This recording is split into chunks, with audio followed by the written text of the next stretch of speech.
tai kad toks čempionatas yra, tai yra puiku. Jis kiekvienas toks dalykas kažką duoda, naujo duoda. Kad ir aš dalyvauju, kolega jau yra dalyvavęs, aš dalyvauju pirmą kartą.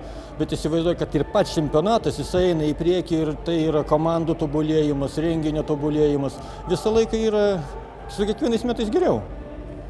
Ko galbūt ir parodo tas ir pirmas ir antros vietos laimėtojų skirtumas taškų, nes jisai labai nežymus. Tai įsivaizduojam, kad jau yra lygis tam tikras pasiektas ir gal tų minusų kažkokių jau mūsų darbe jau yra mažiau.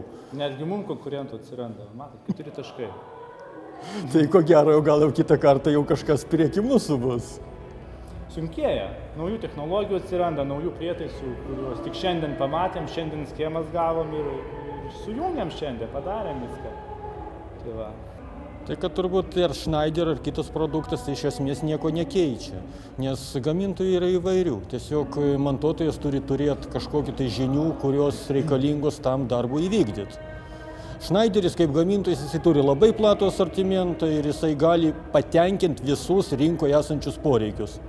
Aišku, jisai nėra vienintelis rinkoje, bet jisai turi pilną asortimentą, su kuriais gali patenkinti visus, su kurių produkcija galima išspręsti visas užduotis, kurios egzistuoja mūsų darbe. Pramonėje labai lankstus pasirinkimas yra. Daugiausiai pas mus įmonėje tai yra prekybos centrai.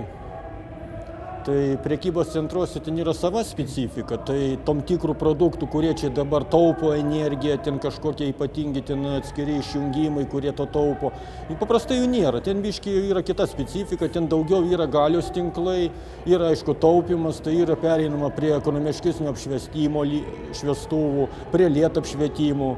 Bet ta specifika yra kita, nes tai yra dideli objektai. O tas dalykas, kurį čia pristatoma, jisai labai gerai tinka buityje, jisai labai gerai tinka ten viešojo aptarnavimo įstaigose, kurios mes čia dabar renkam. O prekybos tinkluose jisai tinka iš dalies. Bet šiaip tai yra sprendimas, kuris galima pritaikyti daug kur jų sprendimus.